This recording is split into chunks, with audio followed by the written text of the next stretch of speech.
Súper, gracias. Gracias a Claudia y a todos por la invitación. Es muy bonito para uno volver a su alma mater a colaborar, ¿cierto?, con el conocimiento que uno ha ido teniendo durante todos los años. Yo llevo más de 23 años de egresada, he trabajado desde ahí en investigación de mercado, también en investigación social y dejo mi currículum aquí no para darme color, como se dice, sino que para un poco entender cuál es el viaje que he hecho en este tiempo. Estudié sociología, hice después un diplomado en gestión de negocios y en los últimos años me he estado orientando y preparando más en el mundo del design thinking, la facilitación creativa y el UX design justo en este como mirada más macro de lo que es la innovación, ¿ya? Tanto en el espacio público como en el espacio privado. Y lo que quería comentar hoy día es un poco qué es lo que estamos perdiendo y qué es lo que estamos ganando al usar inteligencia artificial en la investigación cualitativa, ¿cierto? En la interpretación de discursos, de relatos, de experiencia, que tiene cosas muy buenas, ¿cierto? Pero tiene algunos riesgos que hay que sopesar y que hay que tener en consideración cuando uno trabaja con ella. No me voy a meter en la profundidad de cómo funcionan estos modelos de lenguaje natural, quizás en algunas cositas vamos a profundizar un poco más, pero la idea es tener un panorama bien amplio y bien concreto de cuáles son las herramientas que hoy día estamos utilizando y cuáles son sus riesgos y sus consideraciones éticas. Así que vamos a hacer un recorrido bien breve por de qué estamos hablando cuando hablamos de investigación cualitativa en términos de técnicas y tal vez de sus limitaciones, los beneficios que puede tener la inteligencia artificial, los riesgos, las limitaciones que tiene su uso, las consideraciones éticas y finalmente algunos ejemplos concretos de aplicación para que dejemos un ratito a las preguntas y a la reflexión final.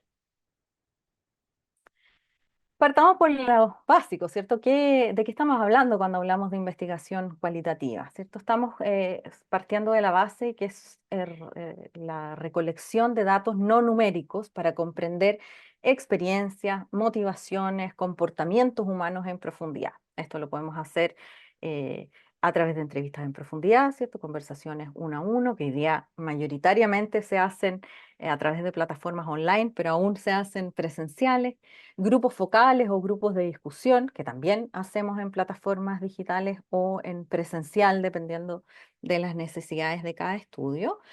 Observación participante o no participante, y aquí también, ¿cierto? Nos encontramos con que uno normalmente iba a hogares, iba a comunidades, hoy día es posible de alguna manera replicar esas experiencias de observación mediante videos que las personas suben, visitas con cámaras a sus hogares, ¿cierto? Revisión de sus refrigeradores, de sus carteras, etcétera. Y por último, análisis de documentos, revisión de textos, imágenes y materiales que existan previamente. ¿Cuáles son los focos y los beneficios de lo cualitativo? Que es súper importante tener en consideración cuando uno se enfrenta al uso de inteligencia artificial. Es que lo que busca lo cualitativo es justamente comprender el comportamiento en su contexto, ¿ya? Y en ese sentido, lo que tenemos que buscar como investigadores siempre es ver la foto completa, incluyendo lo discursivo, el comportamiento, el lenguaje no verbal, las interacciones sociales, ¿cierto? Y el contexto cultural, y lo que uno busca finalmente como investigador es tratar de conectar todos estos puntos para encontrar respuestas. Profundizar en motivaciones, captar la subjetividad de las personas, ir profundamente a revelar historias de vida, las causas y los sentimientos, ¿cierto? Y entender en ese sentido el por qué suceden las cosas, ¿cierto? El por qué se tiene un determinado comportamiento y también el cómo. Y por último, la flexibilidad y el descubrimiento permanente que permite lo cualitativo, ¿cierto? Las metodologías cualitativas nos permiten estar adaptándonos sobre la marcha, descubrir algo que tal vez era inesperado en un estudio, incorporar nuevas hipótesis y por supuesto ir adaptando también los instrumentos de levantamiento de información en ese proceso. Pero tiene sus limitaciones, ¿cierto? Creo que todos en los que hayan hecho cual alguna vez han vivido alguna de estas.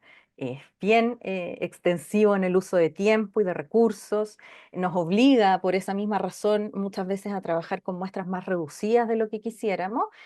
Hay una subjetividad variable en todo el proceso de investigación y hay ciertos matices que se podrían perder si es que uno no hace la investigación adecuadamente. Cartelito que me tapa.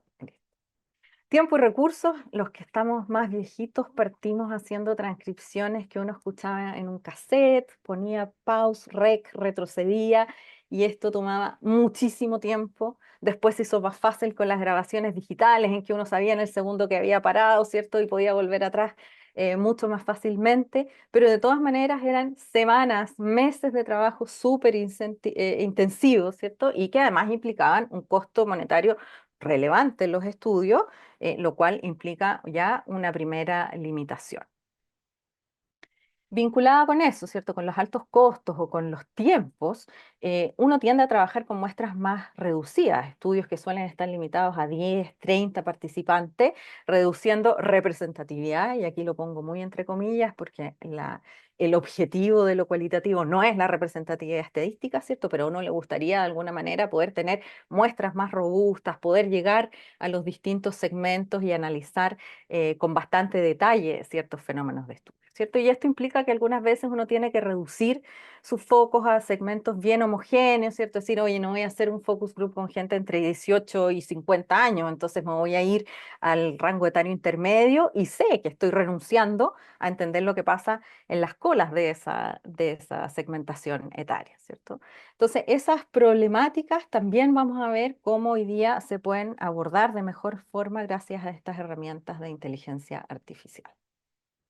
La subjetividad variable. Dos analistas, tres analistas, cuatro analistas pueden categorizar las mismas respuestas de forma distinta. A mí me tocó trabajar un par de años haciendo codificación para la OIT de distintos tipos de trabajo. Ustedes no se pueden imaginar la cantidad de códigos que se generaban y las distintas interpretaciones que cada uno de los codificadores podía tener de qué trabajo era ese en realidad. Y esto hace que haya inconsistencias en la codificación de las respuestas entre distintos analistas, ¿cierto? Y que finalmente ponen algunas problemáticas que cuesta resolver al interior de una investigación.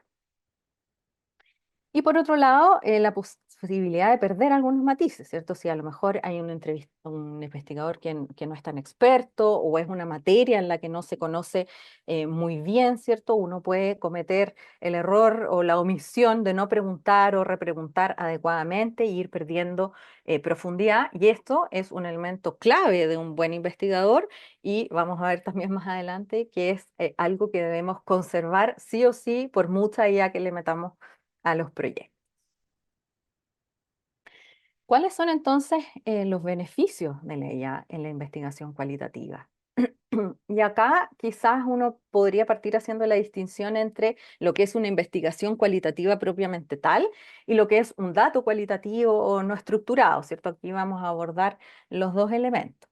Nos permite hacer análisis a gran escala y a volumen muy masivo de, por ejemplo, comentarios en redes sociales, encuestas con preguntas abiertas, transcripciones muy extensas o mucha cantidad que pueden ser analizadas, ¿cierto?, en conjunto, integralmente. Esto nos permite llegar a muestras mayores, ¿cierto? No limitarnos a muestras tan pequeñitas, a abarcar grupos más amplios y con un menor de costo en tiempo y en dinero. Y también automatizar. Vemos ya hay agentes autónomos que generan resúmenes en tiempo real, que permiten ir incorporando los hallazgos en el mismo proceso de investigación. Hay una plataforma que lleva ya varios años en el mercado, que al principio era una locura cómo ayudaba, ¿cierto? Pero uno tenía a las personas, esta plataforma se llama Rematch, no voy a hacer publicidad de muchas, pero está bueno que las tengan en su radar.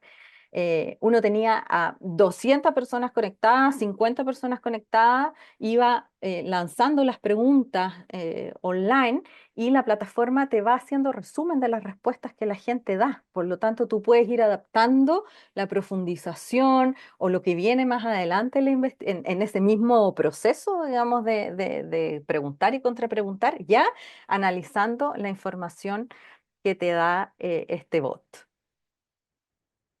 Creo que con las transcripciones es indudable el beneficio que tiene el uso de la inteligencia artificial. O sea, hoy día las aplicaciones de speech to text, de voice to text han mejorado muchísimo, transcriben en segundos. Lamentablemente, como los chilenos hablamos muy mal, es donde peor funcionan, pero algo avanzan.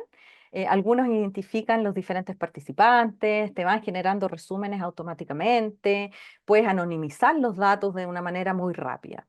¿Cuáles son las problemáticas o las cuestiones a las que hay que poner atención?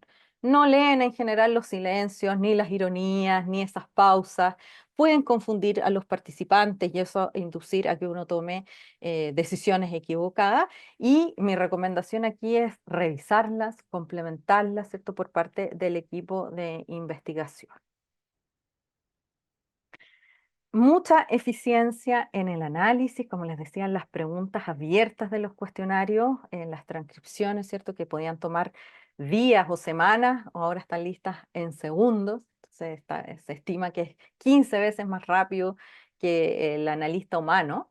Y en ese sentido, modelos como ChatGPT pueden realizar estas tareas de categorización, de codificación con alta consistencia, con alta velocidad, ¿cierto? Y eso, ¿qué es lo que permite? Que uno pueda dedicar más tiempo a la correcta interpretación de los datos, ¿cierto? Siempre los tiempos de investigación, sobre todo en el mundo privado, son súper acotados y uno puede liberar un poco esas tareas más de robot para concentrarse en lo que es verdaderamente importante.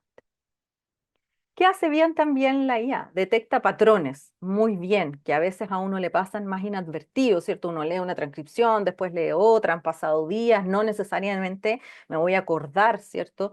De todo lo que fui leyendo hacia atrás. Y esto la IA, ¿cierto? Clasifica automáticamente temáticas emergentes de miles de comentarios.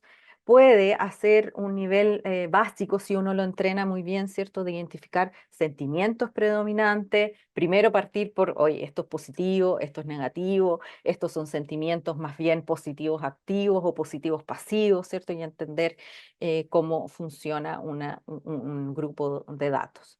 También permite la exploración iterativa, ¿cierto? Porque en la medida en que yo tenga feedback o resultados más rápidos, ¿cierto? Puedo iterar en tiempo más real con esos mismos datos. Y también inspira de alguna manera nuevas preguntas o nuevas perspectivas que enriquecen el análisis del investigador.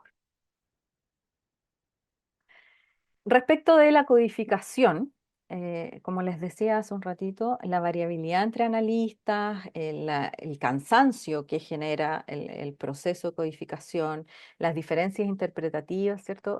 Todo esto depende de las de experiencias individuales. Y la codificación con IA resuelve muy bien ese problema, ¿cierto? Uno puede establecer criterios uniformes para todo el dataset, hay mayor fiabilidad intercodificador, reduce los errores humanos, el nivel de fatiga y es un punto de referencia sólido y estable para comenzar un análisis.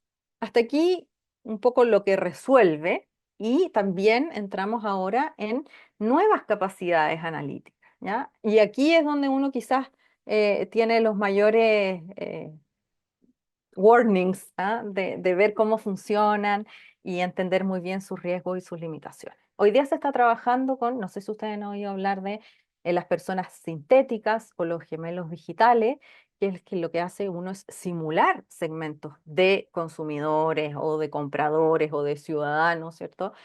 Para poder probar escenarios y productos. Voy a profundizar un poquitito más en esto en adelante, pero en el fondo lo que uno hace es emular un grupo de personas, eh, entrenando una IA para que actúe como actuarían esas personas, ¿no? Hay entrevistadores virtuales. Hoy día nosotros tenemos al menos dos o tres entrevistadores que hacen entrevistas en profundidad con IA, mucho más breves, menos profundas, pero que permiten alcanzar grandes muestras con bastante buena profundidad en muy poco tiempo. Y bueno, resúmenes automáticos, síntesis de entrevistas completas, con citas, con sentimientos, y también ayuda muchísimo en la selección automática de testimonios relevantes para crear reels de video. O sea, si yo subo un video, me lo transcribe, me ayuda a entender dónde están los insights más relevantes y me los busca y me ayuda a construir un reel, que era algo que también antiguamente tomaba mucho tiempo. ¿Cuáles son los mayores riesgos o limitantes a las que hay que poner ojo en el uso de la inteligencia artificial? Y aquí me voy a tener un poquitito más en lo que les comentaba recién de las personas sintéticas, ¿ya? Lo que buscan es similar segmentos de consumidores completos, ¿ya? Esto se hace mediante un entrenamiento súper riguroso con datos cualitativos y con datos cuantitativos reales. Por ejemplo, em, tengo un segmento de viajeros que he entrevistado a un montón de gente, tengo datos de encuestas que han contestado, tengo los datos transaccionales de la agencia de viajes, ¿cierto? Y con todo eso yo puedo alimentar este agente que después me va a servir, ¿cierto?, para hacerle preguntas, ¿ya? Entonces se usan en general para exploraciones iniciales, cuando hay un tema en el que uno quisiera explorar y tener como una primera aproximación de qué es lo que podría opinar este segmento. En el mundo de la innovación, que es en el que yo más me muevo, funcionan bastante bien para hacer las primeras filtros de ideas. Si hay un proceso de innovación en una empresa, un nuevo producto, un nuevo servicio que se quiere lanzar, eh, y tengo 60 ideas, no voy a poder profundizar en todas ellas. Entonces puedo usar estas personas sintéticas para probar las primeras ideas y que me digan cuáles son más afines a este segmento para luego ir a profundizar en las más relevantes. ¿Ya? Esto se usa también para pruebas de concepto, para funcionalidades de sitios web, para probar mensajes comunicacionales, ¿cierto? Y se ha observado que cuando las personas sintéticas están bien trabajadas, bien entrenadas, tienen hasta un 80% de la alineación con las respuestas reales. ¿Ya? De hecho, hay algunos ámbitos en que funciona mejor preguntarle a esta persona sintética, oiga, ¿usted compraría esta cosa rosada que estoy tomando yo? Y la gente te diría, no, en realidad no, solamente un 30%, y se equivoca menos cuando uno le pregunta a una inteligencia artificial. ¿Ya? Esto sirve para conductas de cambios de precio, etcétera, que suele quizás lo declarativo estar un poco más racionalizado que lo que uno haría como más de guata. ¿Cuál es el problema? No sirven para todo, no detectan adecuadamente matices ni divergencias, por lo tanto no son ideales para tratar temas sensibles. Tampoco son útiles para trabajar con temas que sean innovaciones demasiado disruptivas, porque si hay un producto o un servicio que no existe y no se parece a nada, es muy difícil que una persona sintética que está entrenada desde el pasado y desde la historia, ¿cierto?, sea capaz de tener una postura al respecto que esté bien sincronizada con lo que pase en la vida real. Y en ese mismo sentido, no son útiles ni recomendables para testeos finales, ¿cierto? O si es que hay un riesgo muy alto en lanzar una determinada innovación o hacer un cambio en la atención, ¿cierto? En un servicio público que va a tener un impacto demasiado alto, no se sugiere hacerlo de esta manera.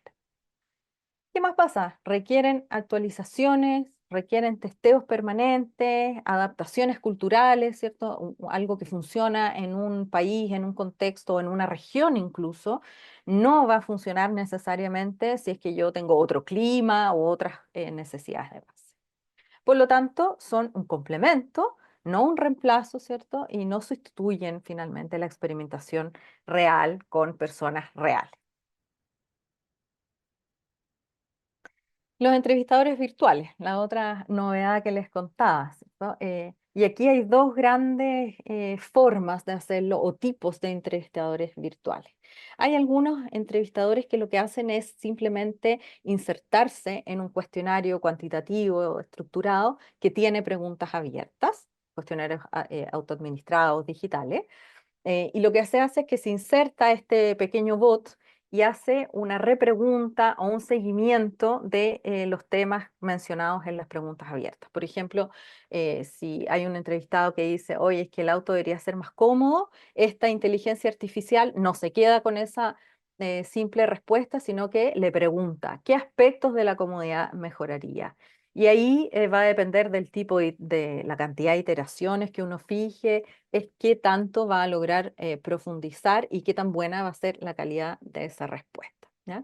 Pero las investigaciones que se han hecho hasta aquí, en general, todas, cada vez que uno introduce esta tecnología, se obtienen respuestas más largas, más descriptivas y más accionables, ¿cierto? Hasta como 2,5 palabras más, palabras valiosas por respuesta. Pasa mucho que en los cuestionarios cuantitativos la gente te contesta, ¿qué le gustó de tal cosa? Me gustó porque sí, ya, eso antes uno se lo tenía que bancar nomás y ahora está la posibilidad de sondear, ¿cierto? Y obtener una respuesta de mejor calidad. Un 40% de los entrevistados en los estudios que se han hecho profundiza más, ¿cierto? Logra ir un poco más allá en su respuesta y no aumenta el abandono de la encuesta, que eso también es una preocupación relevante por los tiempos que las personas aguantan contestando, ¿cierto? Y esto parece que genera un poco más de compromiso y se hace más entretenido para el encuestado y le permite seguir respondiendo. ¿Cuáles son los problemas que podría tener? Puede ser redundante. Hay veces en que el bot se pasa un poco de rosca y le pregunta muchas veces al entrevistado algo que tal vez ya el entrevistado no puede explicar más o explicar mejor y eso podría generar algún nivel de malestar y abandono. Por eso es súper importante definir cuánta iteración, cuántas veces más le voy a preguntar. Otra problemática, que es un efecto secundario, es que genera datos que son heterogéneos entre los distintos respondentes, ¿cierto? Antes uno tenía una base de datos ordenadita donde sabía que en la columna A todos iban a hablar de un cierto tema. En la columna que viene después no sabemos en qué va a profundizar cada uno, por lo tanto genera una data que es más inestructurada, si uno quiere, que lo que sería una pregunta cerrada con alternativas de respuesta. Una vez más, y al igual que pasa con los transcriptores, es que no comprende matices, no comprende ironía, muchas veces no reconoce modismos, ¿cierto? O cuestiones culturales, lo cual podría además generar una problemática durante la respuesta del entrevistado.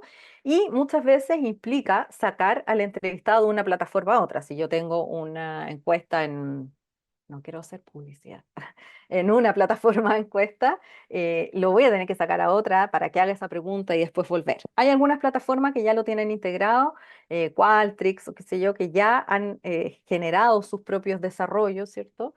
Y eso hace que el entrevistado no tenga que pasear tanto de plataformas. Y los entrevistadores virtuales, que estos son menos y es donde quizás uno más resquemores tiene, que son ya entrevistadores o herramientas de inteligencia artificial que no solo recopilan el dato, sino que también profundizan dinámicamente en estos datos durante el proceso de recolección. ¿Ya? Hay algunos chatbots que son súper inteligentes, que están entrenados para hacer entrevistas cualitativas completas, desde 10, 15, 20, media hora de entrevista conducida autónomamente por un bot. Pues les voy a contar algunos casos de ello.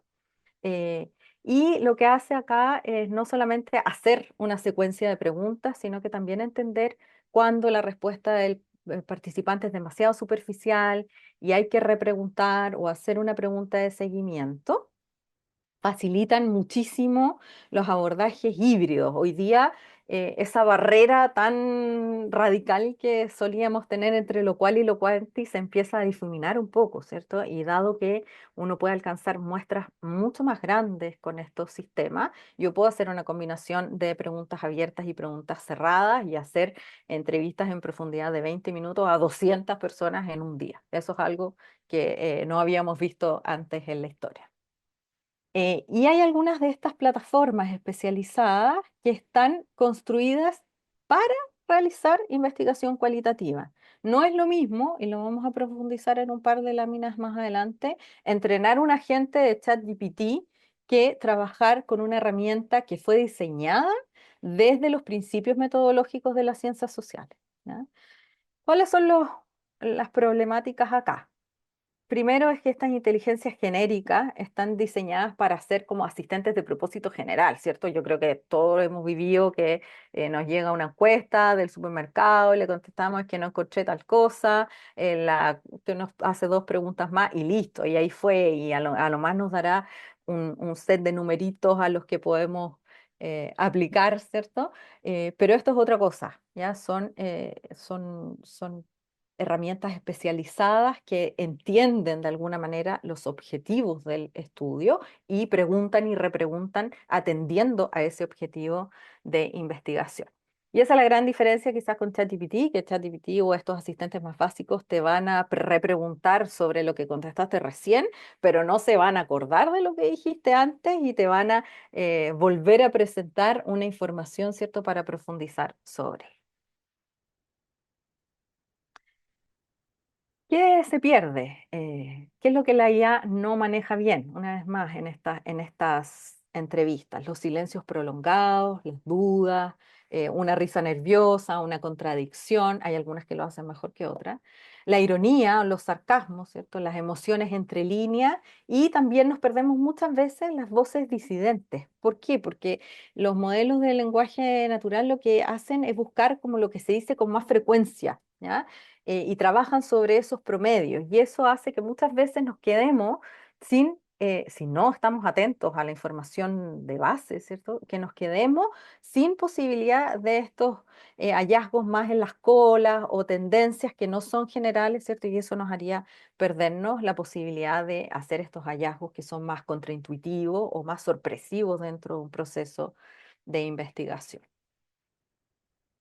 ¿Qué otro problema hay? Y quizás estos son los más difíciles de detectar. La falsa neutralidad. Hay una tendencia a pensar que la inteligencia artificial sabe la verdad, ¿ya? Y que lo que nos está diciendo es objetivo, ¿ya? Y esta ilusión de objetividad tiende a reforzar sesgo, a reforzar perspectivas dominantes y a desplazar o a dejar completamente fuera interpretaciones alternativas. Por lo tanto, acá el rol de un investigador es clave. O sea, si antes era muy importante, hoy día creo que en este sentido lo somos todavía más, ¿ya? En poder estar un poco cuestionando los resultados y las respuestas que nos entrega la IA. Las alucinaciones, creo que también todos los que hemos usado inteligencia artificial alguna vez nos hemos visto engañados, nos inventan patrones, nos inventan respuestas, hasta fuentes nos inventan. ¿Ah? Esto está en el libro tanto que no existe. ¿Ya? Ahí hay que ir a tener una visión crítica. Y en el análisis cualitativo, estas alucinaciones o estas atribuciones erróneas muchas veces son bien difíciles de detectar sin una adecuada supervisión humana. ¿Ya? Y acá vuelvo un poco sobre el principio. Transcribir antiguamente era un momento de aprender. Uno no aprendía solamente a transcribir rápido, sino que aprendía a preguntar, aprendía de ese moderador o de ese entrevistador, aprendía a leer los silencios, los gestos, ¿cierto? Por lo tanto, mi llamado es hoy día a, por lo menos, corregir, por lo menos leer esas transiciones, entender qué es lo que está pasando ahí, poder sumarle la perspectiva de lo que uno como investigador o como analista tiene en mente. Y otra cosa que se está recién estudiando, pero que ya aparece con bastante claridad, es que si yo leo primero el resumen que me hace la IA de mis entrevistas, ya me voy a hacer una idea preformada de ese hallazgo. Es mejor leer antes de ver la respuesta de la IA, formarse su propia idea, ¿cierto? Entender cuáles son las hebras o los hitos que uno tiraría en esa investigación antes de que la IA me llene mi cerebro, ¿cierto? Y yo solo quiera después ir a confirmar esos hallazgos que la inteligencia artificial ya me dio. Y en este sentido, hay una tendencia, ¿cierto?, a ir dependiendo cada vez más de la inteligencia artificial, la deshumanización que eso provoca, ¿cierto? Y lo importante ahí es no perder nunca de vista la interpretación contextual, la intuición que uno como investigador tiene, la empatía que debe tener en la comprensión de estos fenómenos sociales, ¿cierto?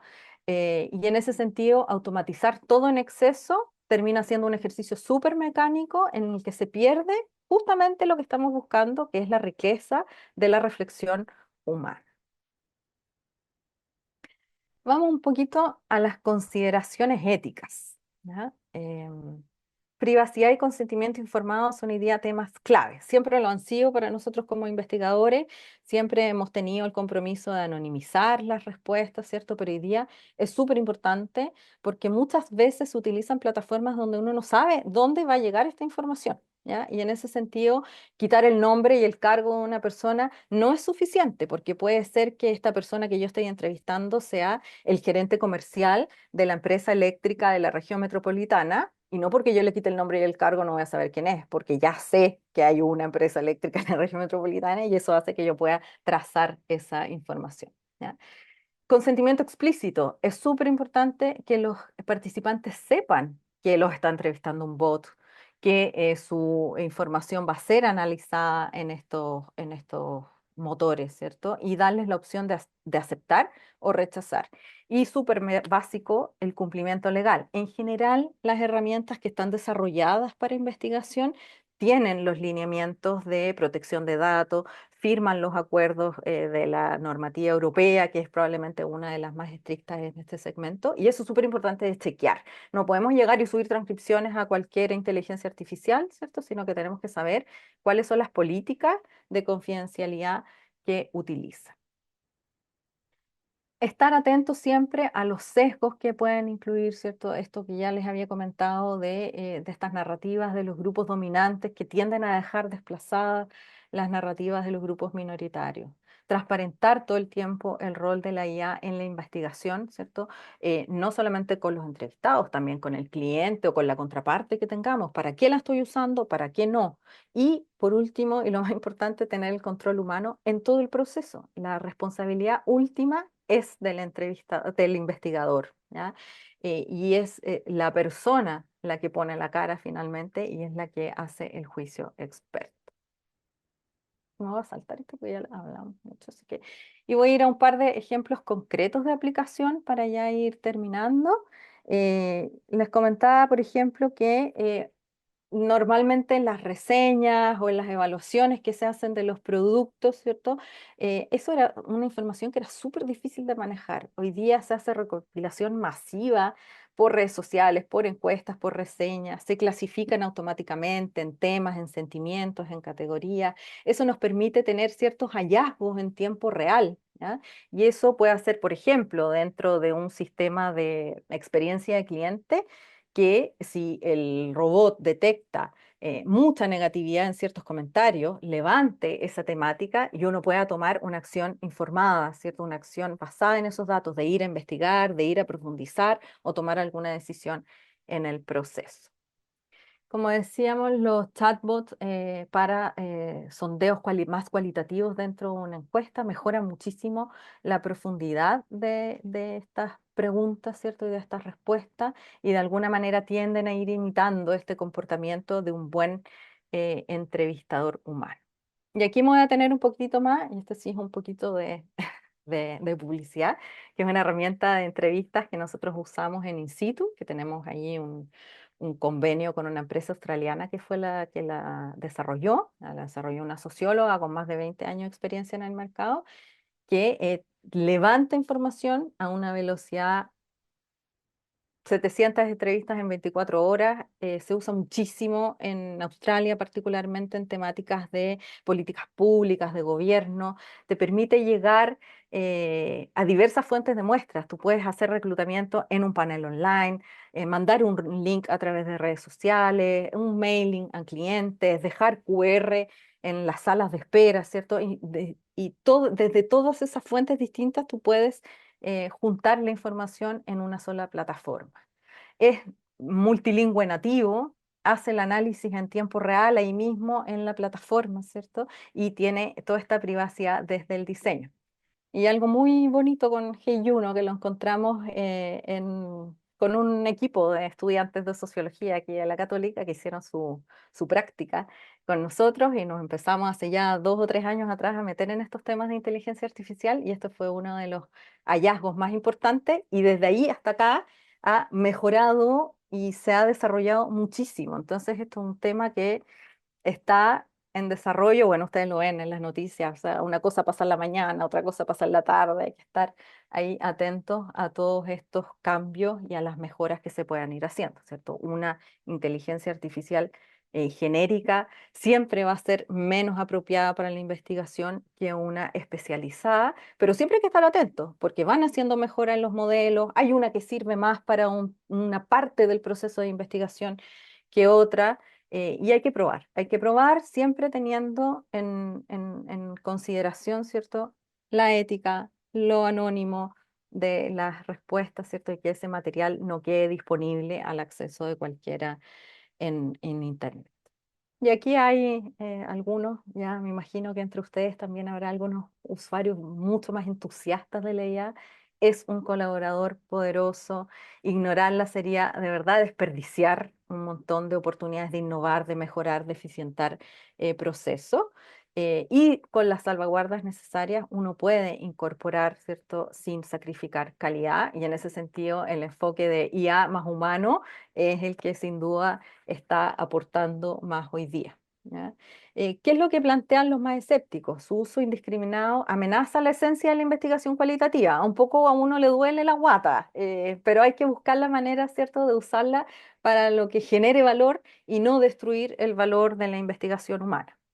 em, la reflexividad, la co-construcción de significados todavía no son replicables por la inteligencia artificial. ¿Ya? Y tiende, como he dicho antes, a priorizar la productividad sobre la profundidad, y en ese sentido, ¿cierto? Está esta frase que dice, no podemos entregar el alma de un análisis a una caja negra, y eso es algo que todavía hay que cuidar. Así es que mi postura en particular es usar, probar, usar como complemento, no como reemplazo total de un investigador humano, porque sí, nos ayuda muchísimo a mejorar los tiempos en los procesos que no generan tanto valor y nos deja un poco más de tiempo libre para dedicarnos a lo que realmente genera una diferencia, a lo que realmente aporta este valor del humano. Así que aquí dejo algunas recomendaciones, ¿cierto?, para un uso responsable, validación humana siempre, la IA como complemento, triangular métodos, ¿ya? Hacerlo desde, incluso triangular con diferentes IAs, porque no siempre entregan la misma información. Entonces está bueno ponerlas, digamos, a competir entre sí. Aprendizaje constante. Los investigadores tenemos que formarnos, entender los sesgos, aprender a hacer prompts, entender los límites técnicos y siempre tener en consideración la ética. Con eso termino, les dejo ahí con esta pregunta, ¿cierto? De cómo lo hacemos la próxima vez que tengamos que incorporar IA. Mira, muchos aplausos, Ana Abril. Gracias por la presentación. Desde aprendí cosas, muchísimas, como lo de estos gemelos sintéticos, hasta compartirnos tus reflexiones que comparto.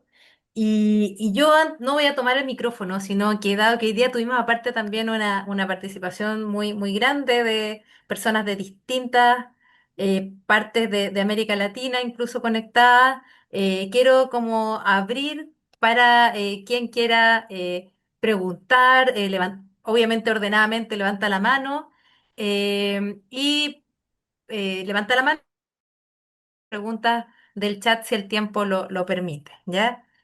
Así que yo me guardo para el final, en caso de ser necesario, ¿ya? No sé quién quiere partir con las preguntas. Veo timidez. Siempre es difícil esa Ahí parte. Víctor levantó la mano. Víctor, Hola, hola, buenas tardes. ¿Me escucha, verdad? sí, te Sí, escuchamos perfecto, Víctor. Bueno, en primer lugar agradecer la presentación de Ana Abril. Creo que actualmente es necesario replantear el rol del investigador social, sobre todo las estrategias de investigación cualitativa.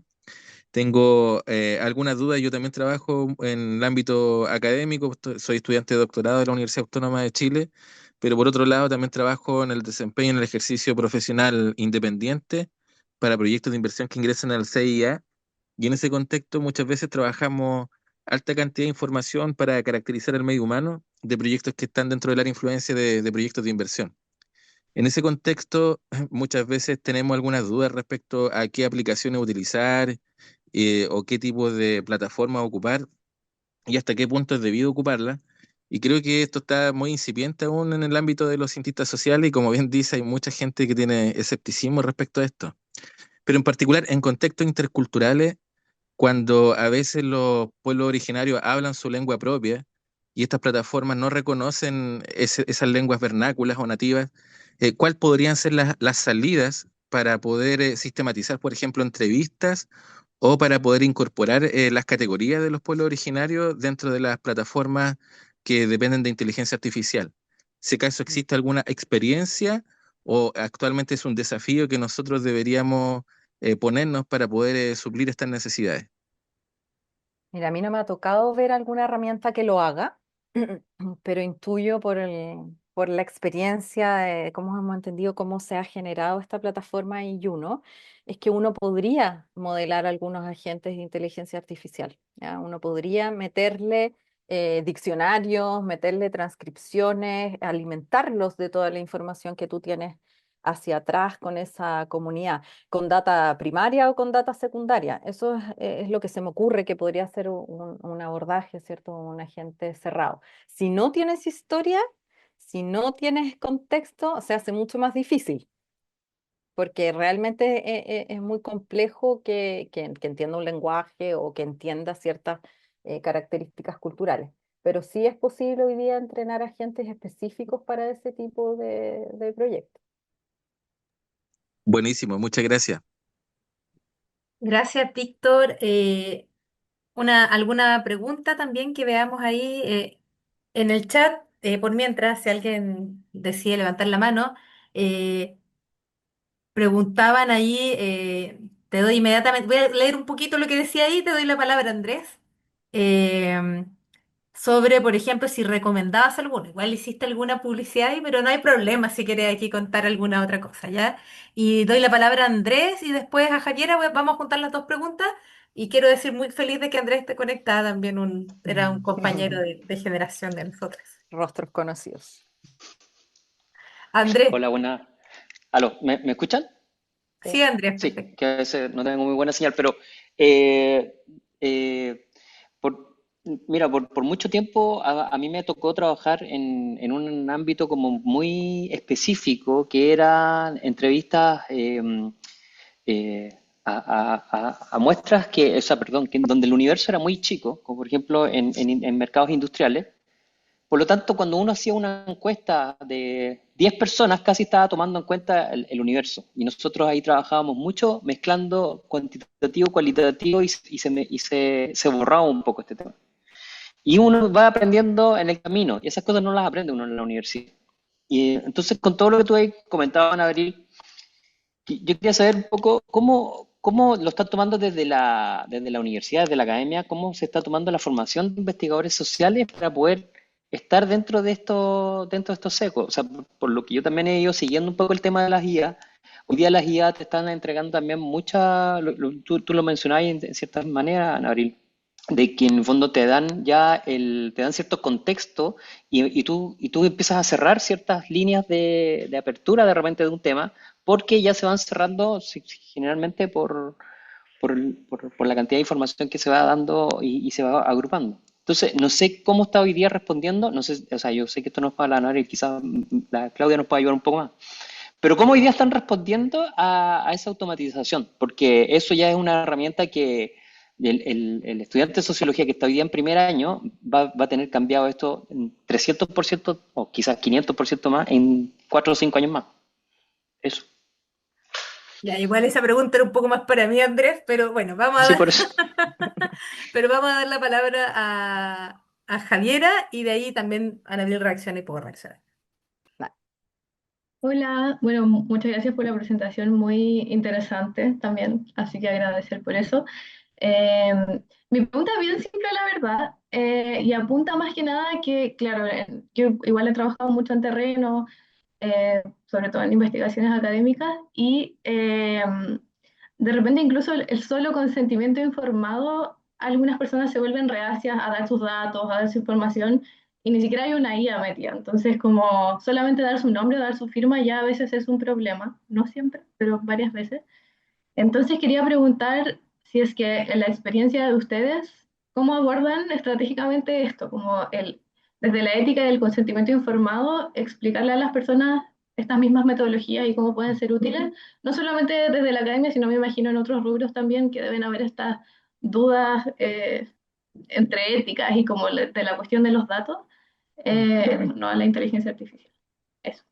Mira, el tema del consentimiento informado depende mucho del tipo de estudio de la temática que estés abordando. O sea, si es un estudio de una temática compleja, donde le vas a pedir mucha información personal en temas de salud mental, de composición familiar, etcétera, el consentimiento informado tiene que ser mucho más riguroso, y ahí normalmente lo que se hace es una carta súper grande donde la persona confirma, ¿cierto? En digital nosotros en general nunca pedimos root de las personas porque hay mucho temor hoy día. ¿Para qué vamos a entrar en ese detalle, cierto? La gente tiene temor de entregar sus datos personales y eso te puede bajar muchísimo la tasa de respuesta en un estudio. Entonces, para temáticas complejas en digital, un acuerdo que sea lo más simple posible, en que el hecho de que la persona haga clic en ese botón y siga ya es consentimiento. Hay otras en que tú tienes que juntarte con una persona y explicarle muy detalladamente y eso ya va por la vía de lo tradicional, digamos. En los otros estudios más sencillos que uno hace en investigación de mercado, basta con que te diga, ¿cierto? Oye, por ejemplo, el bot que nosotros usamos, dice, soy Juno, una entrevistadora basada en inteligencia artificial que te va a estar haciendo tu pregunta. Para que la persona entienda, mira, a nosotros nos tocó hace varios años atrás testear unos call centers cuando recién empezaron los call centers que te hablaban como si fuera una persona, la gente lo pasaba pésimo porque creía que era una persona la que le estaba hablando. Entonces le frustraba muchísimo que esta persona no la entendiera o que no se despidiera o que no la tratara con amabilidad. Entonces, esas cuestiones fueron cambiando. Antes se esperaba que la gente no se diera cuenta que era un bot. Hoy día es al revés. Tengo que ser explícito en que esto es un bot y dónde va a estar su información. Entonces, depende del caso y hay distintas maneras de resolverlo. Hoy día la ley de protección de datos también es súper, mucho más minuciosa con esos temas. Ya no basta con que alguien te rechace un correo, tú tienes que dar consentimiento proactivo de que quieres recibir ese correo. Entonces hay que tener todos esos cuidados y como te digo, ver el caso a caso. Para la mayoría de los casos más simples funciona el check. Entiendo que estoy dando acceso, entiendo que mis datos van a ser usados, para otros no, para otros se requieren procesos más complejos. Muchas gracias. No sé si alguien más tiene alguna pregunta que hacer de los participantes. Em, ya, entonces yo voy a reflexionar. Bueno, primero reacciono a lo de Andrés, y creo que ahí también Ana Abril puede reaccionar conmigo. Ya, bueno, te voy a dar, Liliana, después la palabra, voy a hacerlo rápido. Porque en la práctica yo creo que en parte justamente lo que hay que avanzar es a profundizar lo que estamos haciendo en esta instancia con Ana Abril acá, y también, por ejemplo, con lo que ella hizo con los talleres de titulación. Yo creo que esos han sido instancias en donde se está como fortaleciendo el diálogo entre como lo que está sucediendo en el mundo de la consultoría con lo que está sucediendo en el mundo académico para que se pueda dar como una sinergia como virtuosa en el minuto de em, que los estudiantes conozcan en el fondo también cómo está funcionando lo que sucede en el mundo privado, ¿ya? De hecho, en abril fue invitada a mi curso de cualitativa al comienzo de año, este año también, con esa idea en mente, ¿ya? Pero tomo el pañuelo en todo caso, y creo que sí, que por ejemplo en los cursos que estamos diseñando en la mañana justamente tiene esta idea de cómo empezar a incorporar más elementos también que están pasando en el otro mundo para que no exista una desconexión, ¿ya?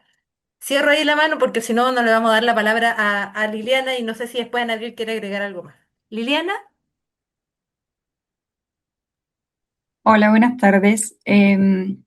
Muchísimas gracias, Claudia, por darme la palabra y disculpen que tenga apagada la cámara. La verdad es que la cámara de mi computador no está funcionando, así que no me permite como tenerla encendida. Muchísimas gracias, Ana Aurí, por la presentación. La verdad fue muy esclarecedora, sobre todo siento que me quedé un poco más con la idea de cómo quizás aplicar la IA. no tanto dentro de la academia, porque sigo pensándolo y dándole vuelta, y lo pienso en la academia, y por ejemplo, soy estudiante de doctorado en comunicaciones de la Católica, y pienso en ética, solo pienso en ética, y en decir la ética, ¿sabes qué? Voy a usar IA para analizar, entrevistar, mucho más pensar pienso también como en obviamente, todo el tema de pedir datos, dónde los vas a almacenar, dónde los vas a subir, o sea, ética al menos en Lucé, no creo que, o sea, lo pienso y lo vuelvo a pensar y digo, no creo todavía que estemos en ese punto, como usarla ahí al menos como para el análisis cualitativo. También un poco porque creo que desde el punto de vista como investigadora, al menos haciendo entrevistas, o sea, mi tesis es puramente cualitativa, estoy haciendo entrevistas a comunidades migrantes, específicamente a la comunidad migrante cubana residente en Chile. Entonces, igual, claro, hay un tema contextual y cultural, que es un poco lo que también habían mencionado de cómo emplearla si, bueno, no se conoce como la historia, el contexto, los modismos, para aplicarla como en el análisis cualitativo. En mi caso, hay algo que me llamó la atención, que cuando se hizo la presentación, digo, bueno, detecta patrones ocultos. Siento que sí, que la IA quizás puede ver cosas que nosotros no podemos ver a simple vista. Igual hay que tener ojo con las alucinaciones, igual es algo como lo que estaba mencionando de alucinación, porque claro, puede ver cosas, pero realmente quizás esas cosas ni existan, o que se dé 3 vueltas de más y diga, ok, te fuiste al otro lado, no, no va por ahí, estás alucinando un poco. Siento que va a depender mucho también del prompt que se emplee, porque creo que la IA, o sea, al menos lo que entiendo, todo es desde el prompt. Entonces, para no seguir dando la vuelta, hay 2 preguntas que me surgen, y es sobre todo con el tema de los datos, o sea, y que se ven, o sea, en el sentido de, por ejemplo, si 2 investigadores usaran la misma IA con los mismos datos, ¿obtendrían el mismo análisis? Porque eso es algo que siempre me llama la atención, o sea, los humanos no lo logramos, o sea, la IA siento que es complejo, incluso usando el mismo prompt, Liliana, ¿puede ser un poco más rápido para o que sea, no no estemos con solo el los tiempo? mismos datos, incluso, ya, supuesto, incluso usando el mismo prompt. Ahí tengo como la duda. Y la segunda duda que tengo es, ¿ha usado alguna herramienta de IA para el análisis cualitativo específicamente? O sea, para Eh, categorizar y analizar después. Ana sí, Abril, y para sumar al tiro, para que en función del tiempo, también hay una que pregunta, y me parece muy pertinente también, cómo trabajar con las voces disidentes. ¿Es posible, podría comentar cómo aborda la problemática relativa a la recolección de voces disidentes y excepciones? Trabaja con personas neurodivergentes. Ana Abril. tan difíciles las preguntas. Efectivamente, si uno le mete la misma información a dos IAs o incluso a la misma IA en momentos distintos del tiempo, te puede entregar información diferente. Por eso que siempre tiene que estar el criterio del investigador y también esta posibilidad de triangular entre distintas IA. Cuando decimos que hay mayor consistencia en el análisis y en la codificación es porque uno puede tomar una determinación al respecto. Entonces, si la IA te propone una manera de codificar o una dimensión analítica para un cierto tema, uno puede casarse con ella, digamos, y darle la instrucción desde que de ahí en adelante lo aplique de esa forma. Y en ese sentido se hace como más objetivable, digamos, ese análisis y te permite tener mayor consistencia entre el análisis. Respecto de plataformas para el análisis, nosotros usamos solamente herramientas cerradas, digamos. Usamos el análisis de esta GI1 que tiene todos sus acuerdos de confidencialidad con el sistema europeo. Yo no he sido muy usuaria de en vivo ni de Atlas T durante mi vida. Entiendo que en el mundo académico se usa mucho más. Y esas plataformas hoy día están incorporando inteligencia artificial porque también era un montón de tiempo que uno dedicaba a enseñarle, a generar los códigos, ¿cierto? Y eso hoy día se está optimizando. Por lo tanto, mi recomendación en ese sentido es leerse los términos y condiciones de las plataformas. Hay que leérselos y entenderlos y asumir como la responsabilidad de saber qué es lo que va a pasar con esa entrevista que yo subí. ¿Se comparte, no se comparte, se usa para entrenar el modelo, no se usa para entrenar el modelo? Es decir, está todavía en uno esa decisión de cuánto compartir a través de qué plataforma. Respecto de temas de disidencias y neurodivergencias, la verdad es que no he tenido mucha experiencia. Me trato de poner en situaciones, pero el tiempo no es lo suficientemente largo como para poder pensar.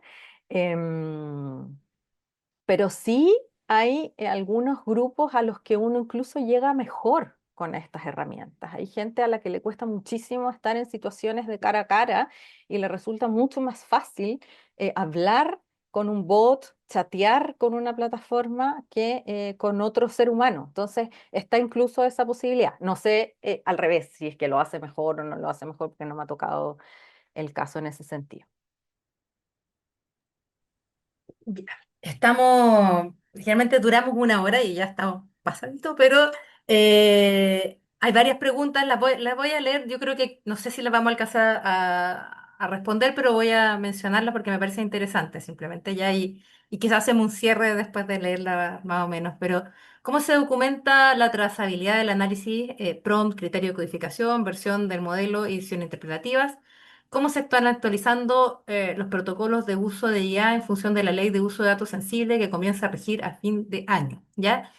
Y menciono por qué lo quise leer esas dos preguntas también del chat, porque justamente tú hablaste sobre la ley del uso de datos y también un poco pensando en lo que decía Liliana, efectivamente, igual Liliana, para tu tranquilidad, yo que soy miembro del comité de ética, los comités de ética se actualizan también en estas cosas. Y por ejemplo, se permite la transcripción cuando, Sí. como por ejemplo, cuando esos datos no van a ser compartidos con la nube, pero como bien dice en abril, hay que leer siempre los términos de referencia de las aplicaciones con las que uno está usando, ¿ya? Y en el fondo si esos datos van a quedar siempre protegidos, eso podría ser, por ejemplo, una herramienta de inteligencia artificial que se puede usar para transcripción. Ana Abril. Y con eso yo creo que cerramos, ¿no? Ujú. Sí, yo creo que con eso cerramos. Veo que hay hartas preguntas respecto de las plataformas. Quizás las podemos compartir por mail o yo había dejado igual, lo voy a poner en pantalla, mi información de contacto por si alguien me quería contactar. En el QR están los datos. No sé si ya se ven. No, ahí No, sí. ahora sí, se está Si empezando a alguien proyectar. quisiera, no tengo ningún problema en mandarle un listadito ahí de algunas plataformas.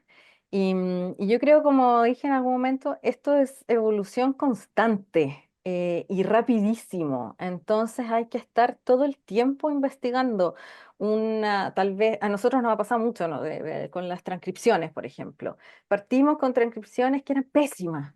Y uno dice, ah, esta cuestión no sirve para transcribir. A los 2 días ya esa misma plataforma lo hace mejor. Después aparece otra que sí que lo hace mejor y que te asegura confidencialidad de los datos. Entonces, y creo que este es como el mensaje final, es estar estar atentos con ojo crítico y probar con lo que no haga daño probar, ¿no? Como para ir cerrando. Muchas gracias, Ana Abril. Y yo creo que me quedo justamente con lo último que dijiste. O sea, este es un tema de aprendizaje, pero como que la ciencia social no va a morir en la medida que nosotros mantengamos siempre el espíritu crítico, el pensamiento crítico y la capacidad de sorpresa. Y justamente ahí está en donde la inteligencia artificial no nos puede sustituir tampoco. Y en el fondo, estas son herramientas que tú mostraste el gran potencial que tienen, pero también lo dijiste bien, y en esto estoy súper de acuerdo también, como la importancia de mantener el papel interpretativo, el pensamiento crítico que nosotros aportamos. Así que con esto quiero cerrar. Es la última sesión del semestre del Seminario Permanente de Métodos Cualitativos. Ya volveremos en agosto. Y me encanta cerrar con esta gran asistencia que tuvimos. Nuevamente un aplauso. Y por redes sociales del instituto, cuando tengamos el nuevo calendario, lo vamos a difundir. Felices que vuelvan a conectarse y estar con nosotros en una próxima sesión. Gracias, Ana Abril.